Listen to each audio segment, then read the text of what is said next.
지금부터 2025년 1월 9일 크립토 라이트하우스를 시작하겠습니다. 안녕하십니까. 저는 가톨릭대학교의 명예교수로 있는 정윤찬입니다. 시작하기에 앞서서 이 동영상에서 다루는 내용은 최첨단 기술이고 가장 최근의 그 정보를 다루고 있습니다. 그래서 내용이 조금 어려울 수도 있지만은 그러나 본 동영상의 제목이 그렇듯이 크립토 라이트하우스 암호화폐 생태계가 앞으로 나아가는데 등대 역할을 한다는 그런 사명으로 이 유튜브를 시작했기 때문에 조금 내용이 어렵더라도 이해해 주면 좋겠습니다. 그리고 이 동영상을 만들면서 제가 그림을 이해를 돕기 위해서 그림을 새로 그려야 되는데 시간이 너무 많이 걸려서 작년에 출판한 저희 저서인 코인월스, 그 다음에 블록체인 가버넌스, 그 다음에 이볼루션 오브 웹 3.0 이 책들에서 그림들을 그냥 가지고 와서 설명을 하려고 합니다. 그래서 조금 더 도움을 주기 위한 그런 의도이기 때문에 그렇게 이해를 하면 좋겠습니다. 그리고 사실 본 동영상을 설명을 하면서 한글로 이제 이야기를 합니다만은 이 용어 자체가 다 미국에서 일어나고 있는 암호화폐 생태계에 대한 기술 개발 노력이기 때문에 한국말로 번역하는 게 조금 오히려 좀 어설픕니다. 그래서 저희 지금 계획으로는 이 동영상을 일단 시작은 한글로 하고 한 2달 또는 석 달 정도 진행해 본 후에 영어로 바꿔서 전 세계인들이 이 크립토 하우스 소식을 접할 수 있도록 그렇게 바꾸어 나가려고 합니다. 지금 잠정적으로는 한글로 그렇게 하기로 했으니 그렇게 알면 되겠습니다. 오늘 발표할 제목은 암호화폐의 대량 채택은 가능한가입니다. 대량 채택, 영어로 이게 mass adoption입니다. 많은 사람들이 암호화폐를 이용할 수 있는 그런 기반이 될 수 있는가 그런 뜻이죠. 그래서 암호화폐 산업이 성공적으로 앞으로 전개되기 위해서는 이 대량 채택이 일어날 수 있는 그런 플랫폼이 만들어져야 됩니다.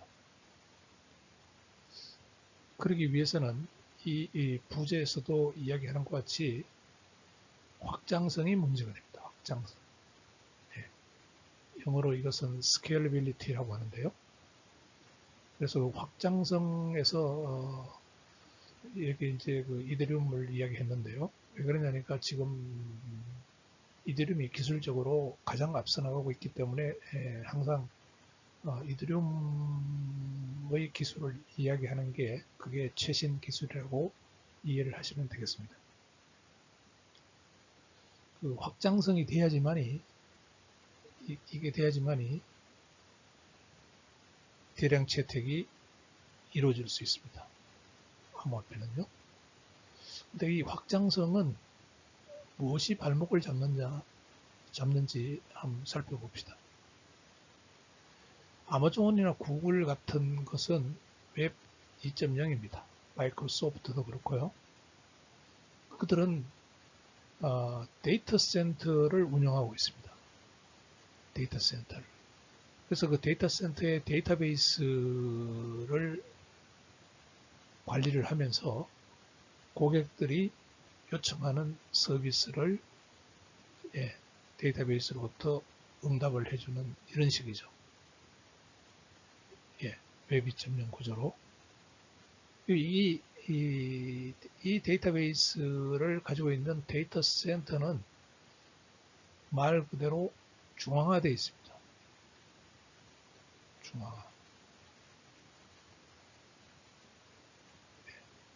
중앙화되어 있습니다.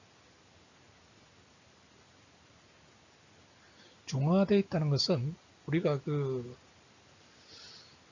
마스터카드나 비자 카드 같은 걸 이용할 때 전혀 거래가 많아도 우리가 이용하는 데는 불편이 없죠. 세계인들이 이용해도 불편함이 없습니다. 그 이유는 이 서버가 중앙화되어 있기 때문에 그렇습니다. 그래서 아주 빠른 속도로 고객들의 요구를 처리할 수가 있는 것입니다. 많은 고객들이 동시에 요청해도 그 결제가 이루어져도 그 결제를 처리할 수 있습니다. 중앙화 때문에 그렇습니다. 그래서 이 중앙화에서는 확장성, 스케일빌리티라는 말을 사용하지 않습니다. 왜? 데이터 센터만 강력하게 만들면은요, 인터넷을 통해서 세계 어디에서도 비자 카드 긁으면은 바로 서비스가 되니까요.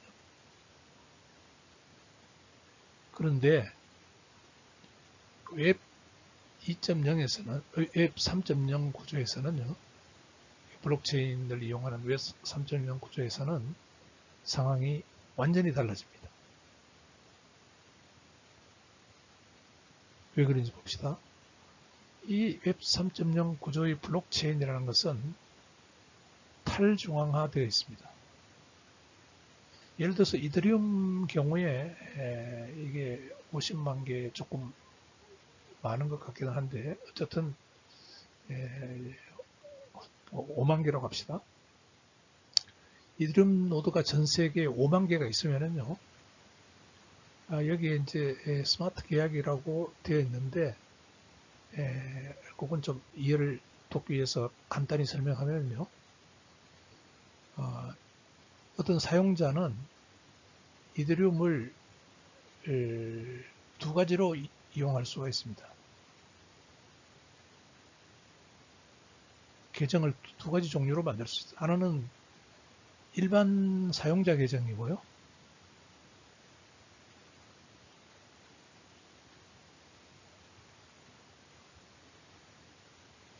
계정 어카운트죠. 사용자 계정이고,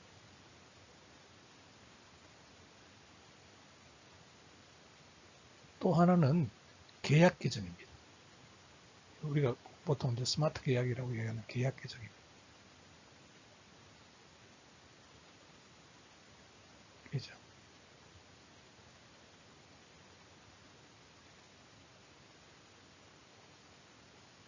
예. 이걸 이제 줄여서 이제 우리가 CA라고 하는데요. 네, CA, 컨트랙트 어카운트. 자, 그러면은 사용자 계정은 뭐고 계약 계정은 뭐냐? 사용자 계정은 말 그대로 우리 은행에 돈을 저금하면은 계정에 거기 밸런스가 있는 그 계정과 똑같습니다. 예, 은행 계정과 똑같아요. 뱅크 계정과 똑같은 역할을 합니다. 근데 이 계약 계정은요, 계약을 프로그램 코드로 만들어 가지고 이제 이 프로그램이라는 게 이제 이더리움에서는 솔리디티라는 프로그램으로 만들어 놨는데 이게 프로그램 코드가 이렇게 쭉 있는 겁니다. 계정에 프로그램이 있는 거예요. 예. 그러니까 밸런스, 이게 사용자 계정에서는 밸런스가 있고요. 잔고 내용이 있고, 이 계약 계정에서는 프로그램 코드, 그 사람의 스마트 계약이 여기 있는 거죠. 들어 있습니다. 그래서 근데 이 탈중앙화 시스템에서는 이 사용자들의 이 계약 코드가 5만 개 같으면 5만 개의 노드에 똑같이 다 들어 있어서 이 계약 계정이 실행이 된다는 것은 이 5만 개의 노드에 들어있는 계약 계정이 동시에 실행된다는 겁니다. 이게 이제 실행이 안 되면은 그게 합의가 안 된 거니까 그거는 그래서 이제 탈중앙 시스템이 5만 개에서 동시에 실행되기 때문에 안전하다는 거거든요. 그렇게 되려니까 생각해 보십시오. 중앙화 시스템에서는 서버 하나가 처리를 해주면 되는데 여기서는 스마트 계약을 얘가 실행을 시키면은 이 5만 개 노드에서 동시에 다 실행이 되기 때문에 이 속도, 여러 사람이 이용을 하려고 그러면은 속도를 따라갈 수가 없어요. 이게 확장성인데. 그래서 한계가 있는 겁니다. 이더리움에서는. 한계가 있다는 거죠. 그래서 이 확장성에 탈중앙화 시스템에서는 이 확장성에 한계가 있습니다. 근데 이제 마스터카드나 비자 카드처럼 그렇게 블록체인을 이용해서 그렇게 이용해서 여러 사람들이 대량 채택이 되고 하려고 그러면은 이 확장성을 끌어올려야 되는데 암호화폐에서는 암호화폐를 마스터카드나 비자 카드처럼 사용할 수 있게 하려고 그러면은 이 확장성을 끌어올려야 되는데 그게 지금 기술적으로 상당히 어렵다는 거죠. 그 어려운 이유는 이처럼 탈중앙화 시스템이기 때문에 분산되어 있는 모든 노드가 똑같이 실행돼야 되기 때문에 그렇습니다. 그건 탈중앙화 시스템이기 때문에 그렇습니다. 예. 그래서 그 확장성을 해결하기 위해서 가장 최근에 이제 이더리움에서 나온 기술이 블롭이라는 기술을 사용하는데 이 블롭에 대해서 이해를 할 필요가 있습니다. 그래서 이 부제목은 이더리움의 확장성과 블록의 이해입니다. 그 이더리움에서는 그것을 프로토탱크 샤딩이라고 그렇게 이름을 붙였습니다. 그 프로포잘은 그 가버넌스 측면에서 EIP 4844로 추진이 됐고요. 여기서 이제 프로토탱크 이거는 의미가 없고요. 샤딩이라는 말에 주목할 필요가 있습니다. 이 확장성을 정말 이 마스터카드 또는 비자 카드처럼 그 정도로 사람들이 사용하기 편리하게 하려고 그러면은 이더리움의 확장성을 높여야 되는데 그 정도의 확장성을 높이려면은 어떤 기술이 필요하냐면은 사딩 기술이 필요합니다. 사딩.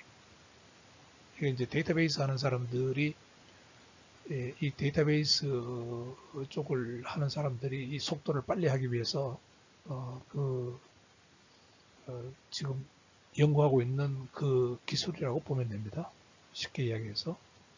근데 그 샤딩을 하면은 그 데이터베이스를 빨리 액세스하고 빨리 처리할 수 있도록 함으로써 이 암호화폐 대량 채택을 할 수 있고 확장성을 높일 수 있다. 그래서 이제 하고 있는데, 그래서 이더리움에서도 이 사딩 기술을 도입하려고 계속 연구를 하고 노력을 하고 있지만은 근본적으로 현재까지의 기술로는 요원합니다, 이게. 그래서 이 사딩의 어느 정도 흉내를 내보자 하는 게 프로토뱅크 샤딩입니다. 사딩 단계까지는 가지 못하지만은 현재 상태에서 어떻게든지 사딩 비슷한 효과를 한번 내보자. 좀 사딩답게 한번 해보자. 그렇게 나온 것이 프로토뱅크 샤딩이라고 보면 되겠습니다. 그래서 지금 오늘 이야기하려고 하는 이 블롭에 대한 이야기들은 이더리움이 그 확장성을 높이기 위해서 가장 최근에 발표된 기술이라고 그렇게 보면 되겠습니다. 이더리움의 확장성에 대해서 한번 살펴봅시다. 자, 아까도 설명한 바와 같이 이더리움 네트워크는 지금 지속적인 확장성 문제에 직면해 있습니다. 탈중앙화 시스템이기 때문에 5만 개의 노드가 동시에 합의를 봐야 되기 때문에 그렇습니다. 스마트 계약이 돌아가면은 5만 개의 노드에서 같이 돌아가야 되기 때문에 그렇습니다. 그래서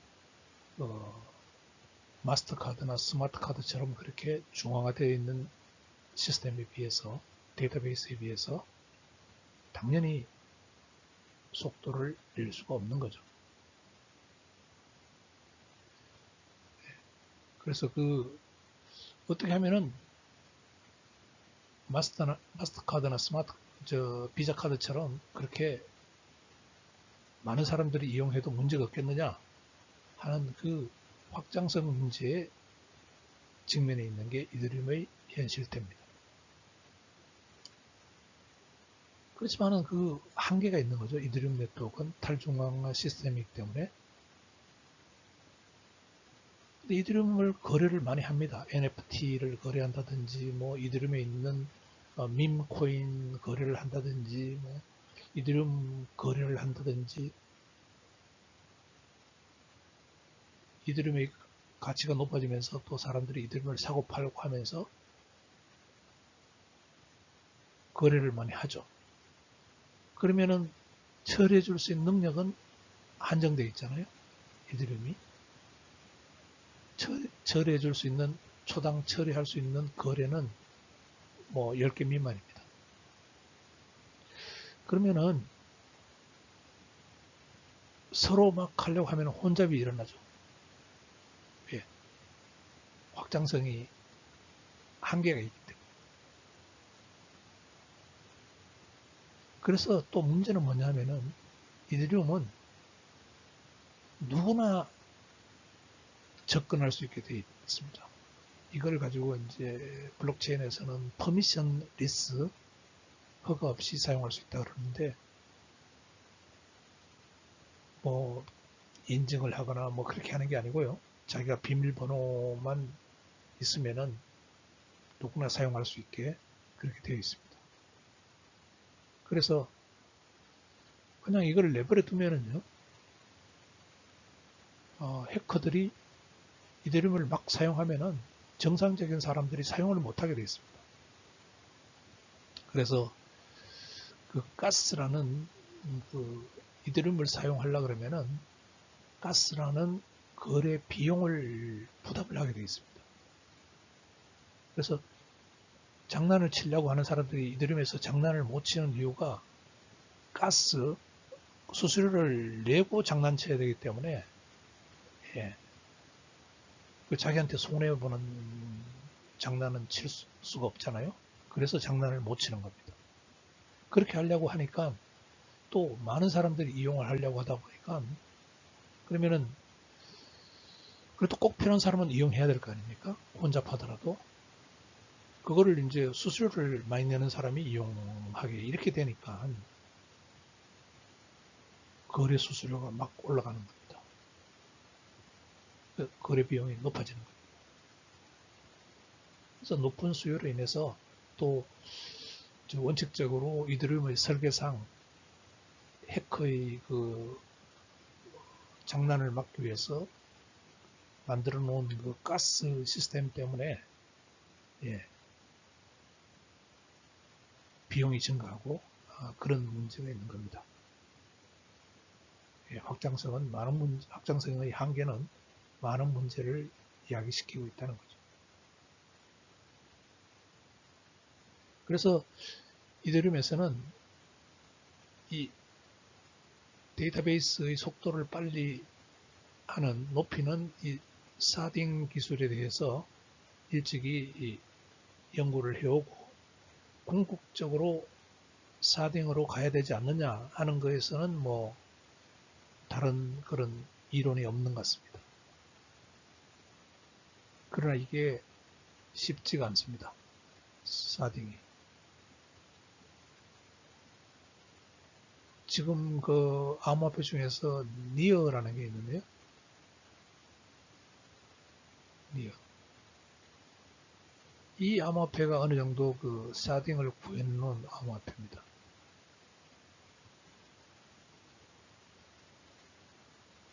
그것 때문에 한때 뭐 니어 가격이 막 올라가고 그랬는데요. 다시 니어 가격이 떨어진 걸 보면은 그 샤딩도 문제가 있는 것 같아요. 현재 기술로는. 이더리움도 이 샤딩으로 목표를 정하고 있지만은 쉽지가 않습니다. 그래서 현재 이더리움이 하는 방식은 레이어 2 확장 기술을 이용합니다. 현재는요.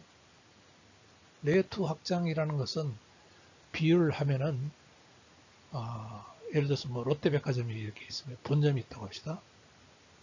사람들이 롯데백화점에 물건 사러 막 오면은 감당을 못 하잖아요. 예. 그런데 여기에 지점을 몇 개를 내네요.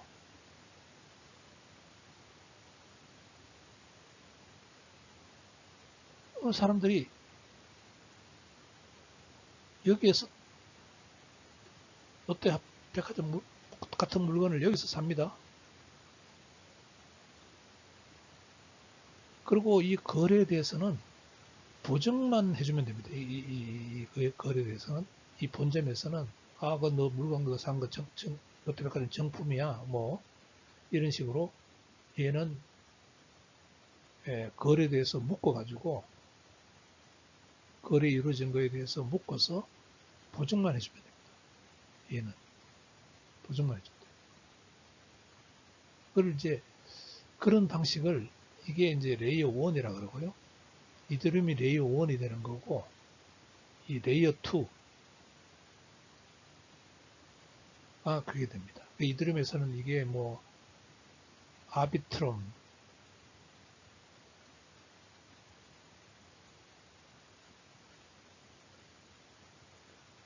옵티미즘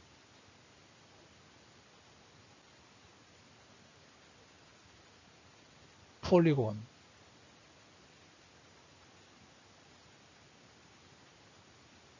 이런 것들이 이제 이 레이어 2 역할을 하는 거죠. 이더리움의 지점 역할을 하는 겁니다. 이런 식으로 해서 그래서 암호화폐에서는 이것들에 대한 그 보안은 상속한다 그러는데 보안은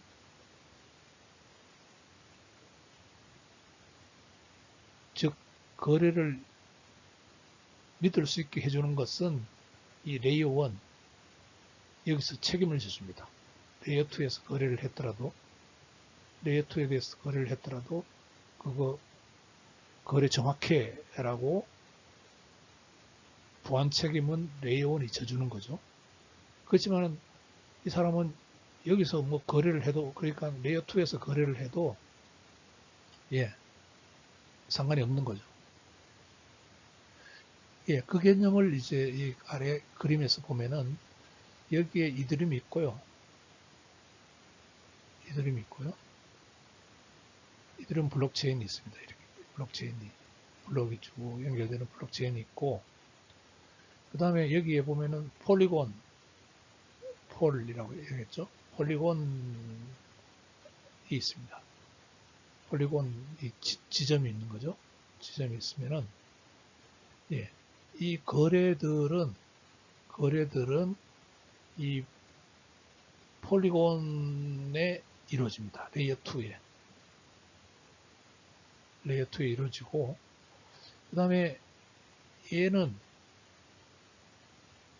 이 지점에서 본점으로 레이어 1으로 일괄적으로 묶어가지고 올바르게 검증되었음을 증명하는 증명서와 함께 레이어 1에 보냅니다. 이게 그러니까 보안을 이 레이어 1이 책임져 주는 것이죠. 레이어 1이. 그래서 그 방식이 이제 오른쪽 그림에서 보면은 이게 레이어 1이 위로 올라갔는데요. 이더리움이 여기 있고요. 그 다음에 여기에 레이어 2가 있습니다.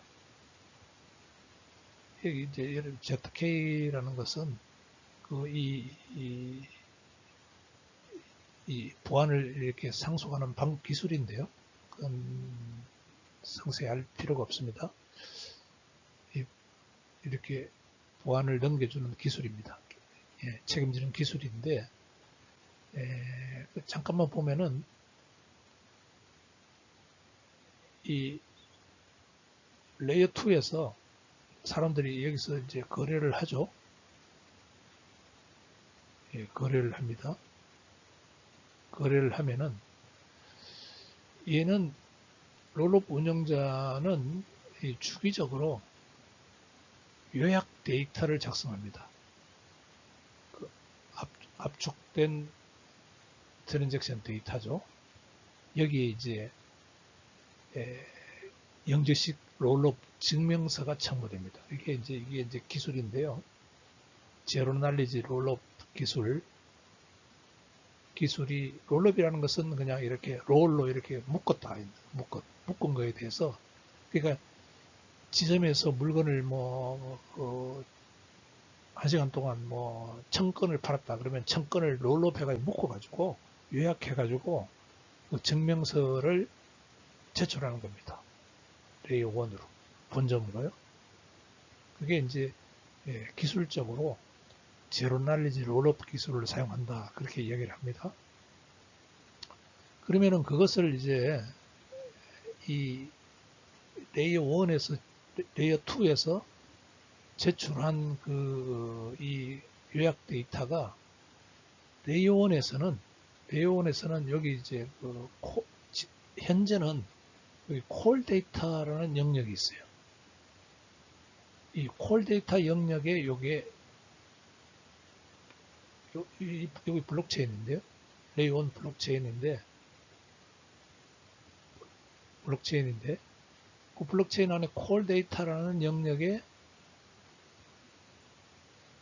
요것이 기록이 됩니다. 여기에.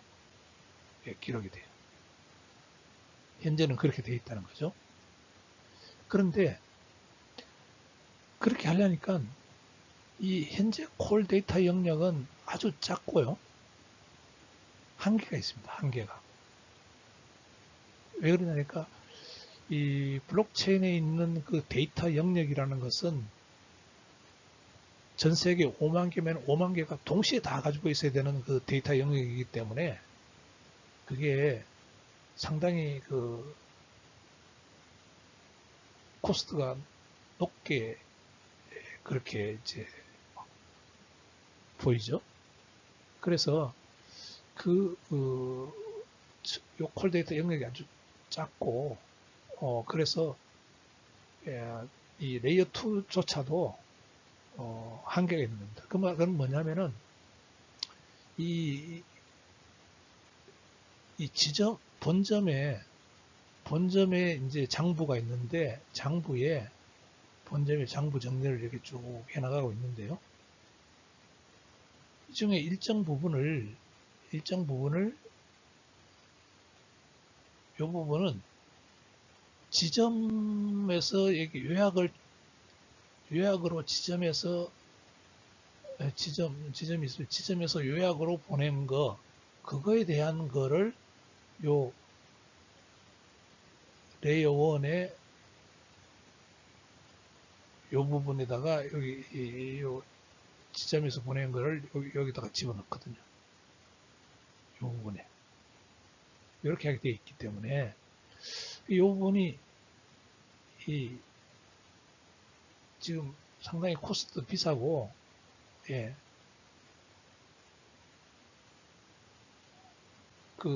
이 지점들이 무한정 이렇게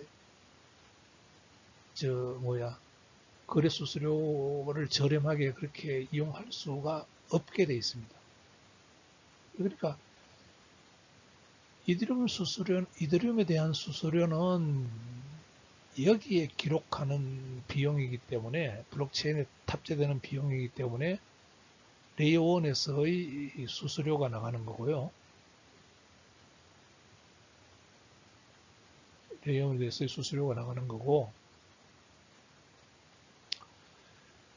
레이어 2, 레이어 2의 수수료는 이 자체 레이어 2에 대한 수수료는 이 자체는 수수료가 거의 없다고 보면 됩니다. 레이어 2에 대한 수수료는 어떤 수수료냐면은 얘를 요약 부분을 여기 기록하기 위한 요 수수료.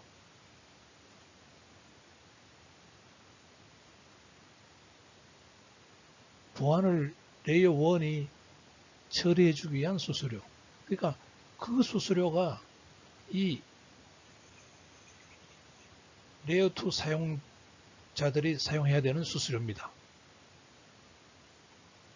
그러니까 이 이더리움 자체 블록체인의 수수료가 비싸진다는 것은 요 부분도 비싸지는 거고요. 콜 데이터라 그러는데, 이제 요 콜 데이터 부분도 비싸지는 거고, 그러면은 당연히 레이어 2 사용자 얘들도 어느 정도의 수수료를 내야 될 수밖에 없는 거죠. 그래서 지금 이더리움이 하려고 하는 게 이 부분, 이 콜 데이터 부분, 요걸로 표시했던 요거를요, 개선을 하려고 하는 겁니다. 그 개선을 뭐라고 이름을 붙였냐면은 이 사람들이 블롭,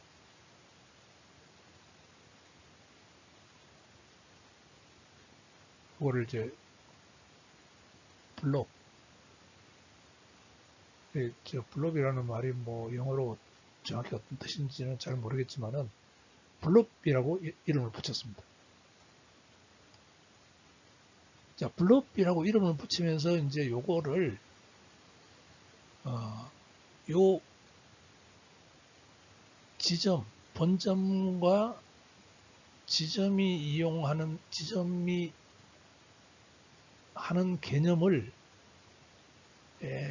뭔가 좀 사딩처럼,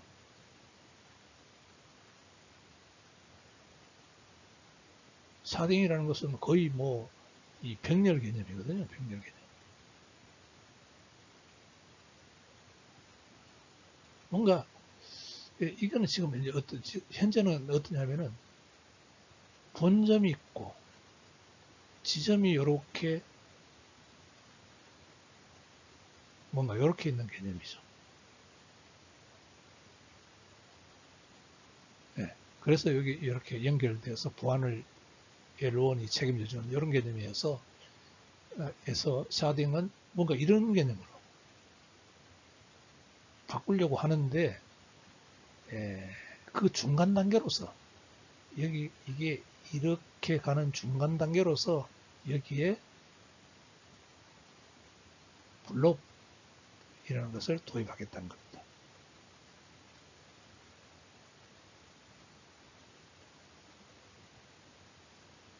근데 이제 그런 목적을 가지고 있지만은, 그러니까 그게 현재의 레이어 2 확장 기술이죠. 결국은 이 블롭이라는 것도 이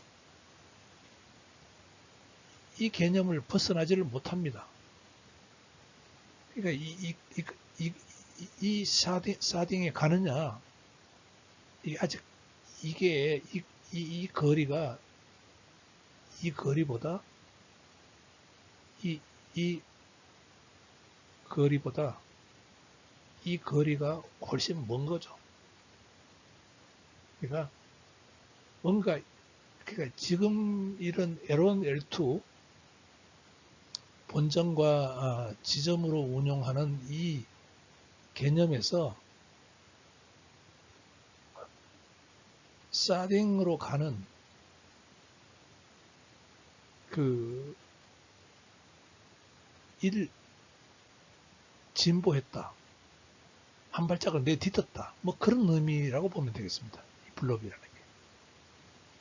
예, 블롭, 예.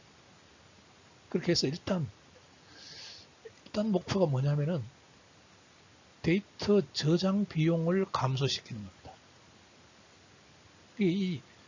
콜 데이터, 이게 이더리움 수수료가 높다 그랬죠. 여기에 콜 데이터가 이렇게, 이 부분에, 레이온에 이게 콜 데이터 영역이, 요만큼 콜 데이터 영역이 있죠. 콜 데이터 영역이 있는데, 이 부분이 이제 수수료가 비싸니까, 그 수수료를 블롭이라는 개념을 도입해서 저장 비용을, 이더리움의 L1의 저장 비용을 좀 감소시켜보자. 그렇게 하는 겁니다. 그래서 뒤에 가서 설명하겠지만은 이 블롭은요, 콜 데이터와 다르게 블롭은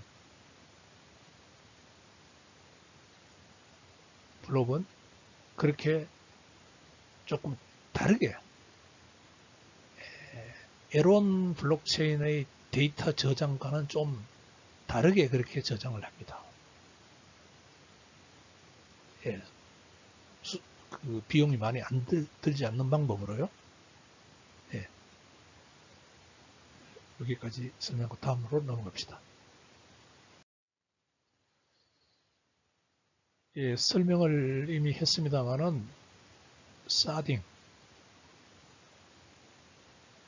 사딩은 그 이더리움을 그 현재 이더리움이 만큼 이렇게 전 세계적으로 하나로 커버하고 있으면은 이것을 이렇게 좀 나누자. 뭐 이걸 뭐 어떻게 나누든지 나누자.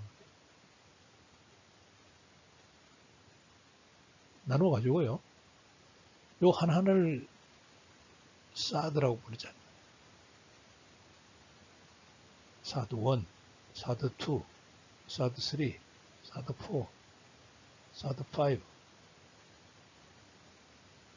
6, 뭐 이런 식으로 단위 사드로 나누고, 요 사드 하나하나는 이것도 블록체인입니다. 이것도 다. 이 미니 블록체인, 이것도 블록체인.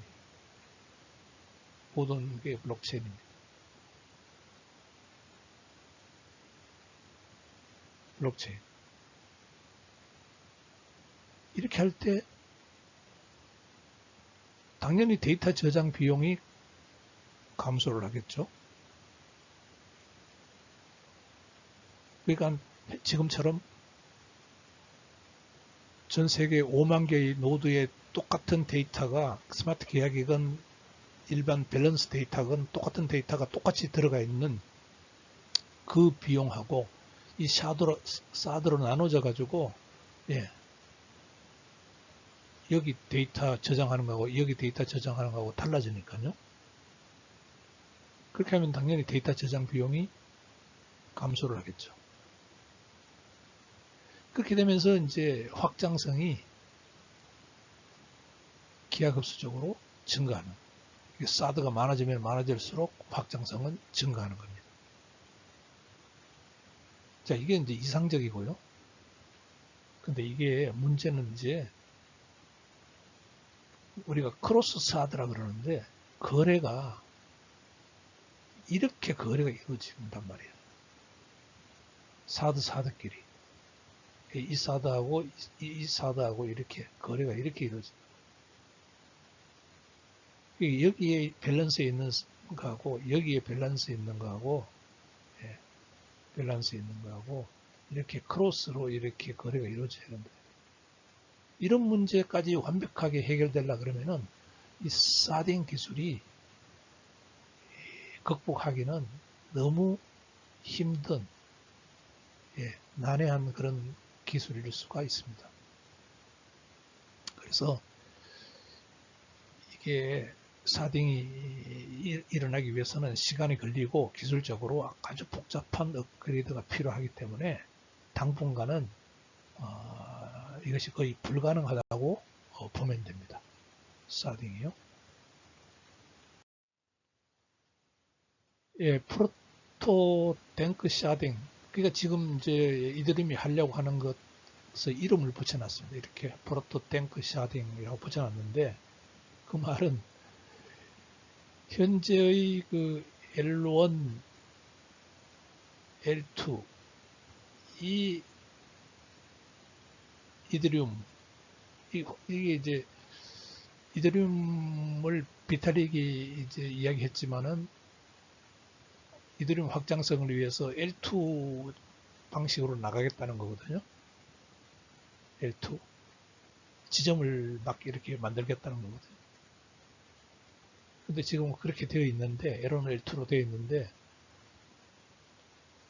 요 L1, L2 간의 관계를 개선해서 사딩으로 나가는 전초전으로 한번 삼겠다 이겁니다. 요 현재 되어 있는 요 체계를 L1, L2로 되어 있는 것을 최대한 개선해서 한번 사딩 비슷하게 한번 나가보자는 겁니다. 그래서 이 프로토 탱크 샤딩은 완전한 샤딩을 향한 중간 단계라고 보면 됩니다. 일종의 그 확장성요. 이더리움에서 스케일빌리티 확장성을 높이기 위한 처절한 싸움이죠. 처절한 노력입니다. 그래서 여기 무슨 말이냐면은 전체 구현 없이 사딩에 필요한 대부분의 변경 도입이 나온 것은 현재 L1, L2로 되어 있는 확장성을 현재는 L2를 도입해서 확장성을 높이거든요. 이더리움에서.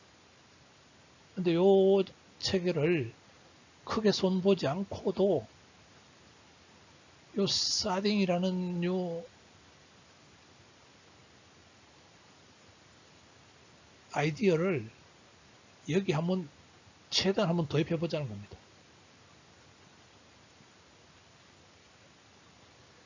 그 최대한 도입하는 개념이 블록 개념입니다.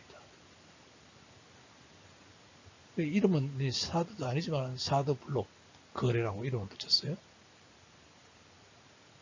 그러니까 그게 뭐냐니까 여기 아까 이야기했잖아요. 여기 L2고요. L2 레이어 2 체인이고 지점에서 이제 사람들이 막 지점을 이용합니다. 그러면은 요 본점은 여기 있고요. 본점은 본점대로 일을 하고 있고요. 이 본점 L1 본점이 있어요.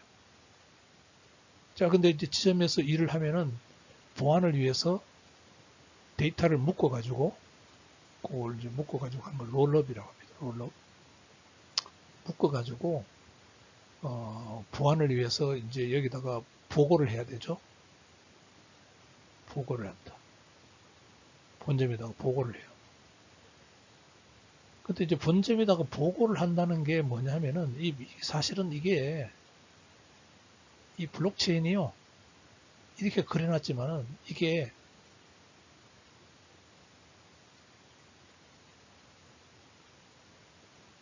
5만 개의 노드에 똑같은 블록체인을 갖고 있어요. 이더리움 노드가 똑같은 이 블록체인을 다 갖고 있습니다.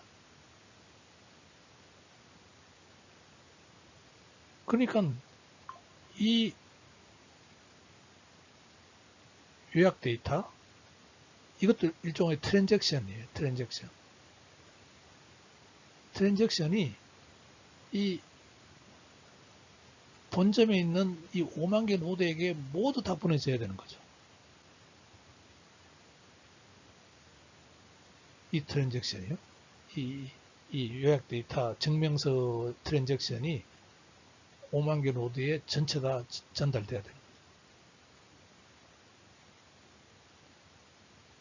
그래서 요 트랜잭션을 뭐라고 정의를 했느냐면은 샤드 블록 트랜잭션이라고 그렇게 부릅니다. 요거를. 예. 요 거래는 우리가 보통 트랜잭션인데 TX라고 써요. 그러니까 기존의 요 트랜잭션 묶어서 이렇게 보고하는, 지점에서 본점으로 보고하는 요 트랜잭션을 요거를 사드 블록 트랜잭션이라고 해서 이제 개선을 시킨 겁니다. 예, 그러면은 봅시다. 내가 이제 처음 이야기했지만은 그림을 새로 그려야 되는데, 내가 지금 그림을 그릴 시간이 없고 너무 힘들어요. 그래서 기존에 있는 그림 가지고 그냥 설명하려고 하다 보니까 책에 있는 옛날 자료 가지고 그냥 설명합니다. 블롭이란 요게 콜 데이터가 요게 다 뭐가 되느냐니까 요게 블롭이 됩니다. 블롭.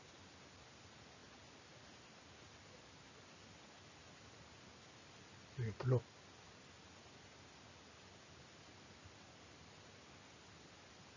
네, 블롭. 여기 콜 데이터가 블롭이 돼요. 네. 요 콜 데이터가 아니고 이것도 블롭이. 네, 블롭. 이제 앞으로는 블롭이 됩니다. 그렇게 생각하면 돼요. 자, 그렇게 해서 블롭이라는 것은 여기 이제 임시적이고 저렴한 메모리 구조라고 했는데, 이 저렴하다는 것도 상세히 설명하려고 그러면은 이제 저기서 시간이 많이 걸립니다. 근데 잠깐만 이제 설명할게요. 왜 저렴해지는지. 아까 내가 이더리움 계정에는 스마트 계약이 있다 그랬죠. 그러니까 스마트 계약은 프로그램 코드라 그랬잖아요. 물론 밸런스도 있지만은, 사용자 계정에 밸런스도 있지만은 프로그램 코드, 스마트 계약은 프로그램 코드니까 계약 계정에는 프로그램 코드가 있고요. 이게 실행된다는 것은 5만 개의 노드에서 똑같은 이 프로그램 코드가 동시에 실행된다는 이야기입니다. 근데 이거는 프로그램 코드이기 때문에 5만 개 노드에서 실행할 때 각 노드마다 뭐가 있어야 되느냐 하면은 EVM 그랬어요. 소프트웨어 CPU라고 보면 됩니다. 이더리움 버추얼 머신이라는 그 장치가 있어야 돼요. 그래서 이게 EVM이 있어가지고 그 블록체인이 실행된다는 것은 EVM이 코드를 실행하는 겁니다. 스마트 계약을 실행한다는 것은 EVM이 실행해요. 근데 이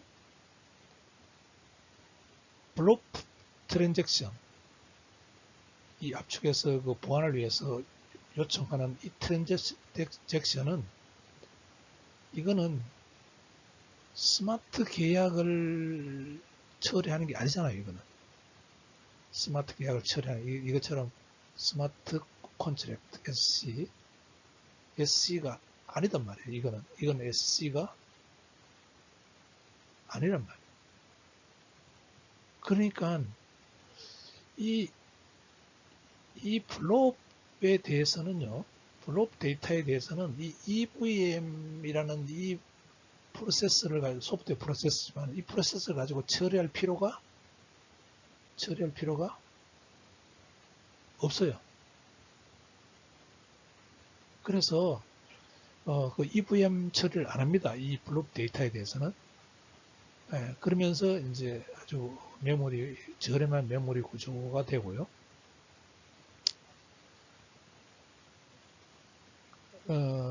그래서 블록이라는 것은 이 블록 트랜잭션, 요거. 레이어 2 거래 데이터를 압축해가지고 보안을 위해서 레이어 1으로 운반해주는 거, 요 블록 트랜잭션이라는 개념을 도입을 한 거죠. 그래서 이 블록 영역은 이 블록 영역, 이 블록 콜 데이터가 아니고 이 블록 영역은 데이터 블록은 125kb의 데이터를 보관하고요. 블록은 최대 6개의 블록을 포함할 수 있고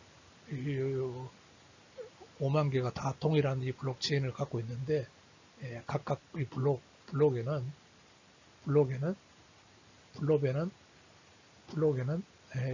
이 전체가 블록이고요.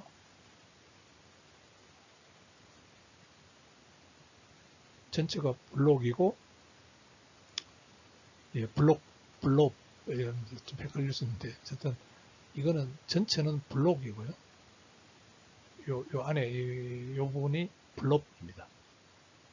이드름 블록은 최대 6개의 블록을 포함할 수 있고 최대 그런 거고요. 보통 한 블록당 3개의 블록을 포함하는 것을 목표로 하고 있습니다. 근데 이제 여기서 임시적이라는 말을 썼는데요. 임시적이라는 것은 이 블록은 또 특이한 게 여기 거래를 제출하면 확인하고는 이 18일 동안만 블록체인에서 저장을 하고 18일이 지나면은 여기서는 지워버립니다.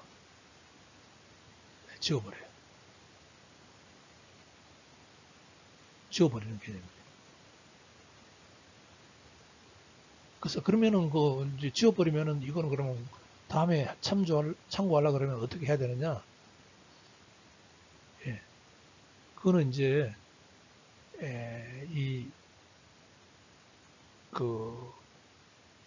현재도 지금 이더리움 이 블록 데이터가 워낙 방대해지기 때문에 이거를 뭐 다른 그 저장 매체로 옮겨가지고 저장하고 뭐 그렇게 하거든요. 그런 또 저장 시스템이 있습니다. 그런 걸 해주는 또 암호화폐도 있고요. 그래서 또 색연할 수 있도록 해주는 더 그래프 같은 것들도 이제 하는데 그런 쪽으로 넘어간다고 보면 됩니다. 이렇게 18일 동안만 여기서는 가지고 있고 여기서는 일단 이더리움에서는 지워버립니다. 비용이 많이 드니까요. 그렇지만은 이제 지운다고 해서 뭐 문제가 없도록은 보완을 하는 거죠. 다른 저장만 전문으로 하는 또 체인에서 그 데이터를 갖고 와서 저장을 하고 그렇게 하니까요. 이게 18일이 에포크로 치면은 이더리움 에포크로 치면은 에포크라는 건 시간 단위인데 약 4096 에포크에 해당됩니다. 이게 4096 에포크 동안만 저장하고 그 블록 데이터는 지워버립니다. 그러니까 임시적으로 이라는 말을 사용하죠. 이 블록 데이터는. 그러니까 그 블록체인의 저장 공간을 효율적으로 사용할 수 있는 방법이죠. 그래서 이렇게 하면은 블록이라는 저장을 공간을 사용하는 것은 무료는 아니지만은 현재의 그 콜 데이터보다 훨씬 저렴합니다. 훨씬 저렴해져.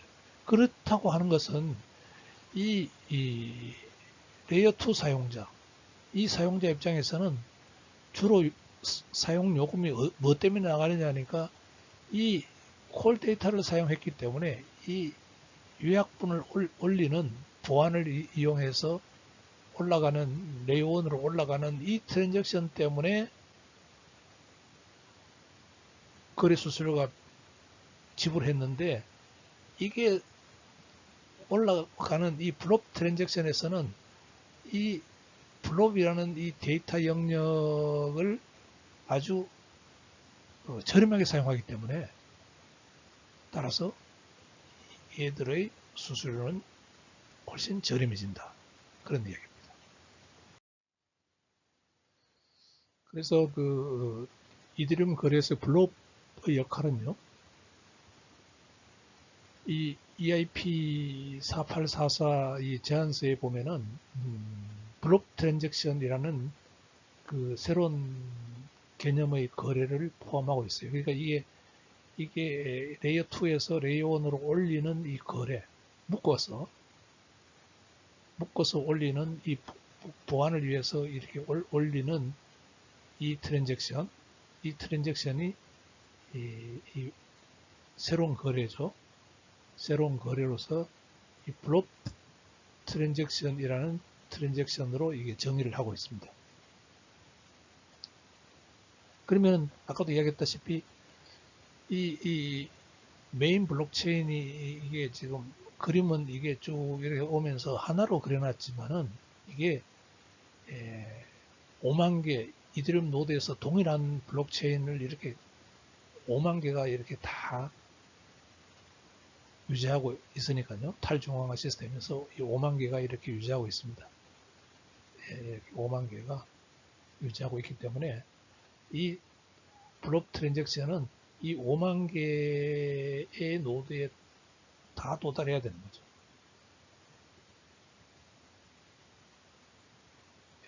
다 도달. 그게 이제 이걸 효율적으로 브로드캐스트 한다는 겁니다. 그래서 이 메인 블록체인 입장에서는요.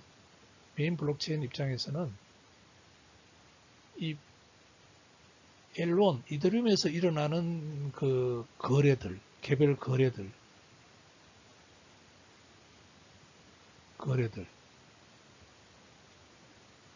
다르게 L1에서 일어나는 거래들과는 다르게 L2에서 보안을 위해서 올려오는 이것들, 이 블록 트랜잭션들요.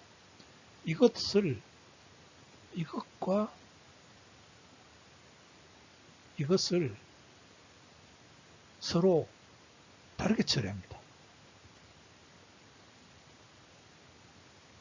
다르게 처리합니다. 다르게 검증한다는 거죠. 예.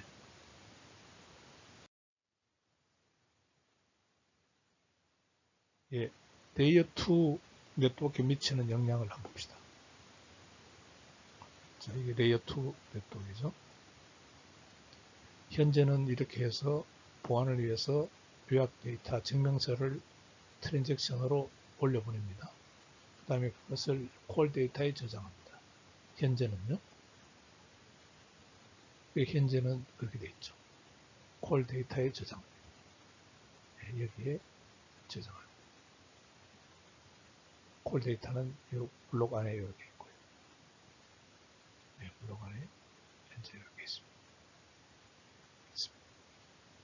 그래서 비용이 높은 비용이 들어갑니다. 이 사람들이 부담을 해야 돼요. 그 비용을. 레이어 2 사용자들이 부담을 해야 됩니다. 자, 블록을 사용하면은 저장하는데 자금량이 대폭 감소됩니다. 자, 이 블록 트랜잭션을 올려가지고 이게 블록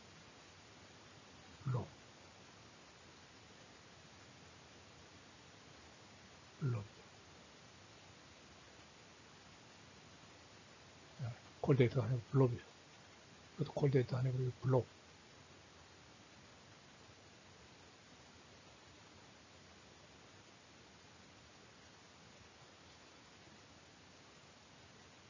그러니까 아까는 이 트랜잭션하고 여기 레이온에서 일어나는 그 트랜잭션들하고 똑같이 처리를 했거든요. 이 트랜잭션하고 이 트랜잭션을 같이 처리했었는데 이제는 이 블록 트랜잭션하고 이 레이온에서 처리하는 이 트랜잭션들을 이온에서 다르게 처리합니다. 그래서 저장 자금량이 대폭 감소하고요. 처리 속도도 증가합니다. 비용도 절감됩니다. 그러니까 이게 이 블록 트랜잭션 이렇게 해서 처리함으로써 속도도 증가하고 비용도 절감됩니다.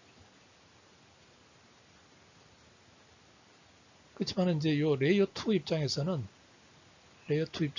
이 블록 트랜잭션을 처리하기 위한 어떤 수정이 필요합니다. 현재 프로토콜에서 일부 수정이 필요합니다. 자, 그러면은 수수료 입장에서 한번 봅시다. 예. 이게 레이온이 있고요. 여기서 이제 어떤 트랜잭션들이 처리가 되겠죠. 레이어 1에서. 그 다음에 레이어 2가 있고요. 레이어 2 사용자들이 이제 레이어 2를 이용하다가 하면은, 거래를 하면은 이것을 롤업 해가지고 묶어가지고 여기에 이렇게 한꺼번에 증명서와 함께 내보내는 게 블록 트랜잭션이라고 했습니다. 네. 자, 그러면은 이제는 이 트랜잭션들과 이것들요. 이 트랜잭션을 이원화했죠. 이원화 해가지고 이게 비용이 안 들게, 이 트랜잭션은 비용이 안 들게 개선을 했습니다. 그래서 레이온 실행과 블록을 위한 별도 수수료. 그러니까 이제 이거 여기서 이용하는 레이온에서 트랜잭션을 이용하는 사용자들이 부담하는 수수료와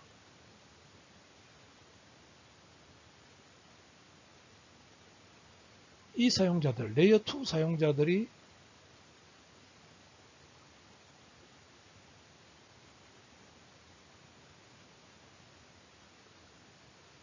수수료는 이원화되어 있다는 거죠.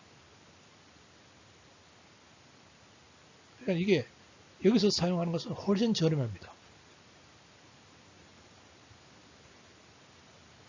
그렇지만은 이게 이제 본점 지점이죠. 백화점으로 치면 이게 본점이고 이 지점인데 본점에서 물건을 사면은 이 뭐 거래 비용이 비싸고요. 지점에서 물건을 사면은 거래 비용이 저렴합니다. 훨씬 저렴해졌습니다. 이제는. 그렇다고 해서 지점에서 샀다고 본점에서 사는 거하고 물건이 다르냐? 똑같습니다. 그거를 본점이 이걸로써 보증을 해줍니다. 보증을 해주는 거죠. 그러니까 수수료 시장이요, 이제 나눠지는 겁니다. 여기 사용하는 이 사용자들하고, 예, 거래는 퀄리티나 이런 그 안전성이나 신뢰성이나 이런 건 똑같고, 본점에서 사용하느냐, 지점에서 사용하느냐에 따라서 수수료만 차이 나는 거죠. 그러면 사람들이 구태여 물건을 본점에서만 살 필요가 없잖아요. 지점에서 사도 본점에서 사는 건 똑같은데 그거를 본점이 보장을 해준다는 거예요. 예.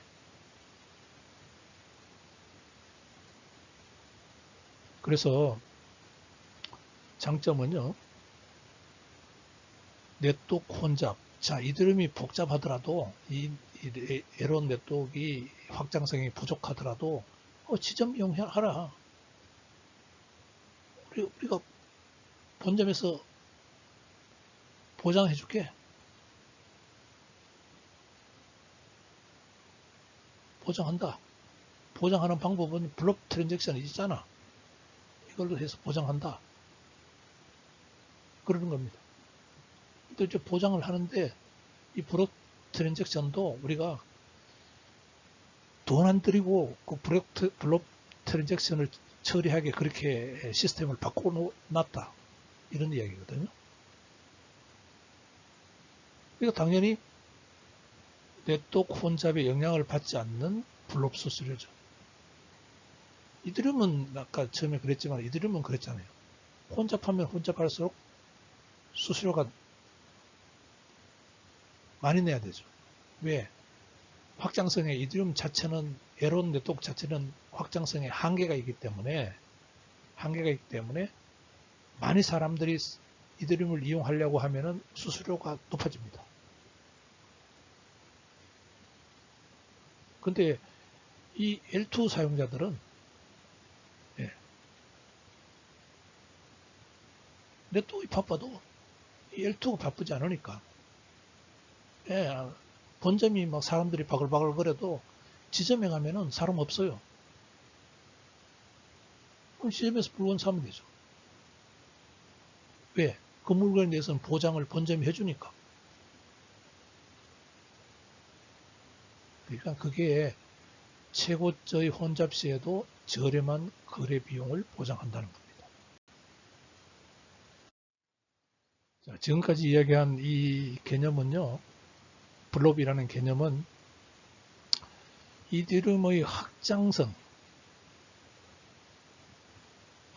지금은 단지 레이어 1, 레이어 2, 이걸로 이제 방향을 비텔릭이 잡아놨는데, 이거를 이제 좀 더 개념을 발전시킨 겁니다. 왜? 샤딩에 가깝게. 완전한 샤딩에 더 가깝게 이 개념을 발전시킨 겁니다.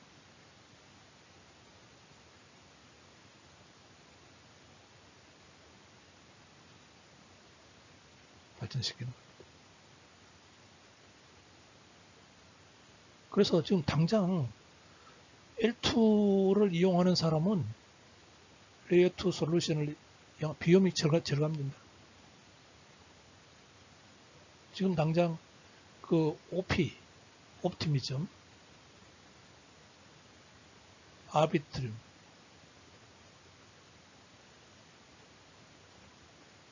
폴 이런 L2 네트워크를 사용하는 사람은 비용이 절감됩니다.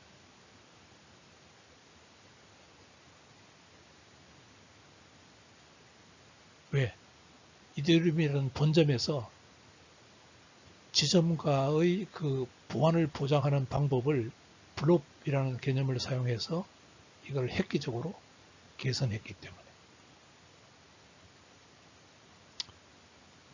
획기적인 개선이라는 것은 사딩에 앞으로 사딩으로 갈 거다라는 것을 염두에 두고 블록 개념을 발전시켰기 때문에.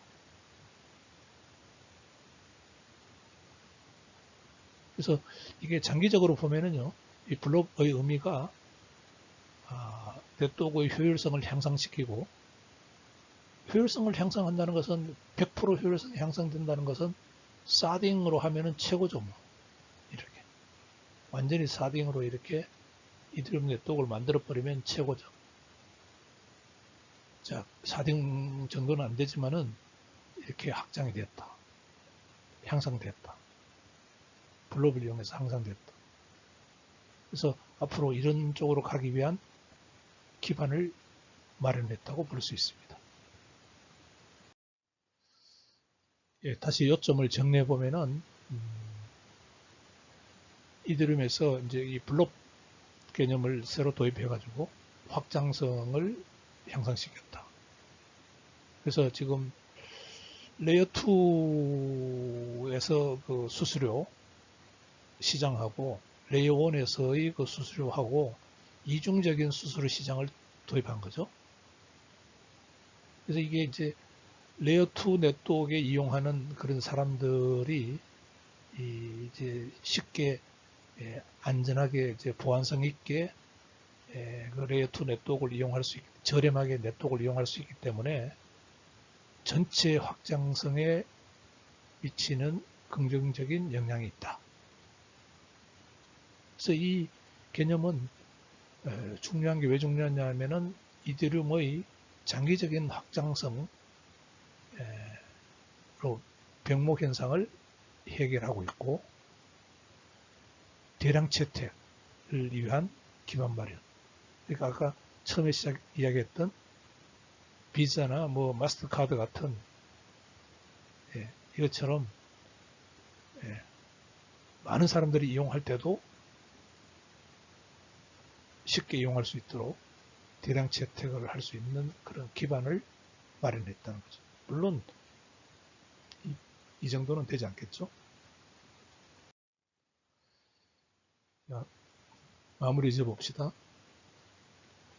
자, 이더리움의 미래를 위한 확장 노력이 사딩에 이제 근접해 가고 있다.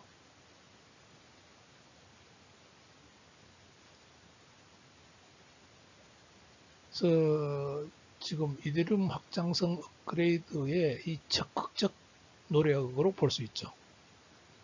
적극적 노력이라는 것은 이더리움이 지금 기술적으로 가장 앞서가고 있기 때문에 확장성 면에서도 가장 앞서가고 있기 때문에 물론 이제 그 ICP 같은 게 있습니다.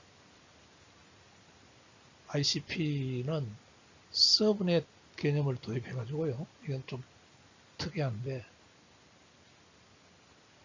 서브넷 개념을 도입해서 해결하고 있는데 이 서브넷 개념을 통해서 해결하고 있는데 근데 이게 이제 아이디어는 상당히 이게 이상적인데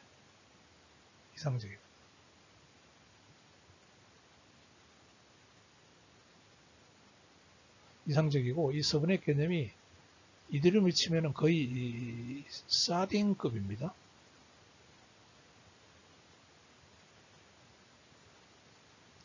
이게 거의 사딩급이에요. 서브넷 개념이. 그래서 이더리움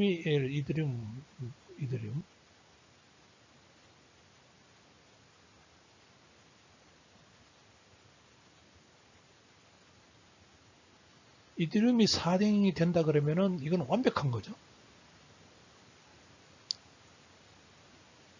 그러니까 이게 안 되니까 4등이 안 되니까 이더리움은 이 중간 단계로서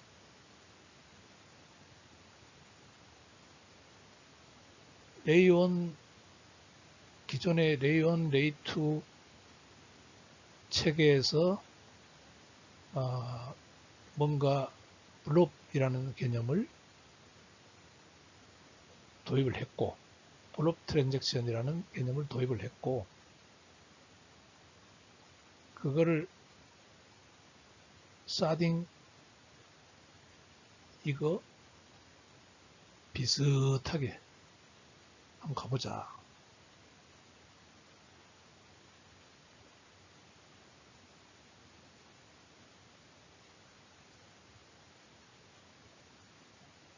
이런 개념이니까 이더리움은 그러니까 어떻게 보면은 점진적 접근 방식이고요. 이게 이제 점진적 이러면 점진적이라고 볼 수 있고 점진적이고 현실적이라고 볼 수 있어요. 현실적. 현실적이라고 할까요? 이드리움이. 이 ICP는 좀 이상적인 적응 방식으로 해요. 그죠? 궁극적으로 이래 가야 돼. 그럼 우리 이렇게 지금 시스템 만들어서 이렇게 지금 할 거야. 그러니까 우리 기술이 ICP가 기술로서는 최고야. 이렇게 주장하고 있는 거거든요. 근데 전문가인 내가 봤을 때 틀린 말은 아니에요. 이 ICP 주장이. 틀린 말은 아닌데 시장이 마켓 시장이 아직까지는 알아주지 않습니다. 아직 알아주지 않습니다. 그래서 제가 봤을 때는 이 ICP는 성숙하려면은요, 이 사딩 기술이 어느 정도 몰익을 때쯤, 그때 이게 ICP가 어떻게 되어 있을지 모르지만은 한 3년 정도 후에 그때도 ICP가 버틸 수 있으면은 ICP는 분명히 성공합니다. 근데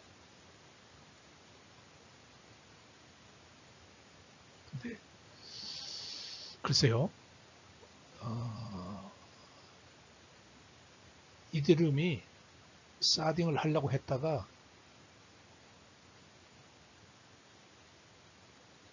거기에 대해서 조금 두고 보는 거거든요. 두고 보면서 이처럼 현실적인 방법으로 점진적으로 접근해야 합니다. 예, 점진적으로 접근해야 합니다. 그게 그래서 그 ICP 그 좋아하는 사람들이 지금 ICP가 그 한 12불 정도 하거든요. 12달러 정도 하는데 이게 막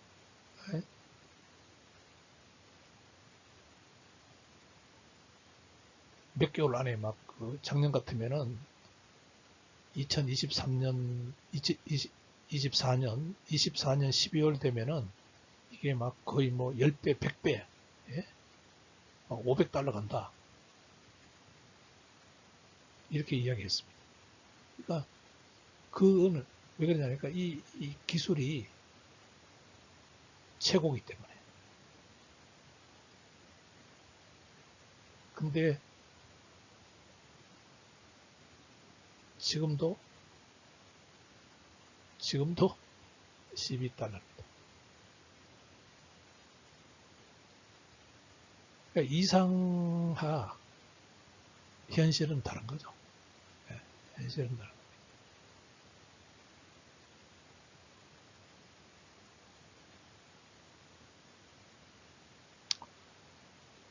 거죠. 이건 뭐 개인적인 이야기인데요. 제가 그 ICP에다가 제안을 했어요. 제안을 해가지고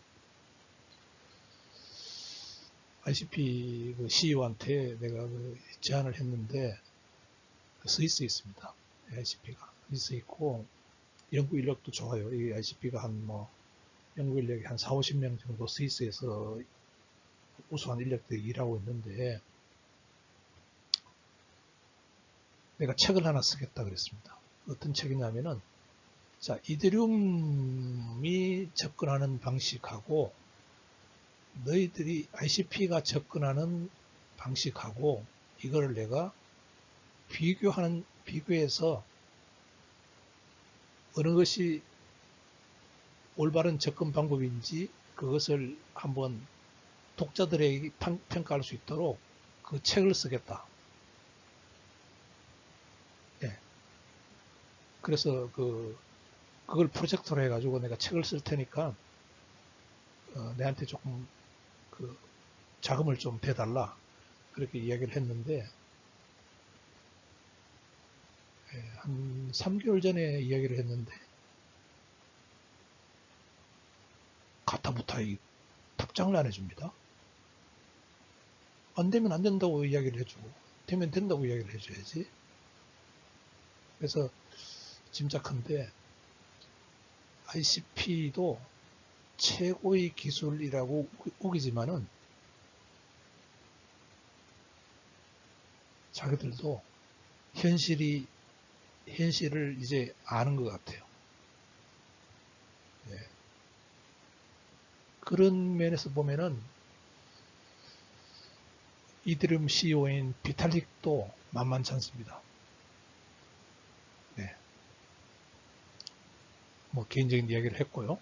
어쨌든 이렇게 되면은 이제 레이어 2 뭐 지금 옵티미즘, 알비트리움, 뭐 폴리곤 뭐 이런 것들이 있는데 얘들이 이제 잠재력이 살아날 수 있습니다. 예. 그러니까 한마디로 이들은 본점, 지점이 이제 얘들이 지점인데요. 얘들이 지점인데 지점이 이제 장사가 잘 안 됐는데 본점에서 수수료도 낮춰주고 뭐 영업장으로 치면은 이게 뭐 임대료도 좀 덜 받고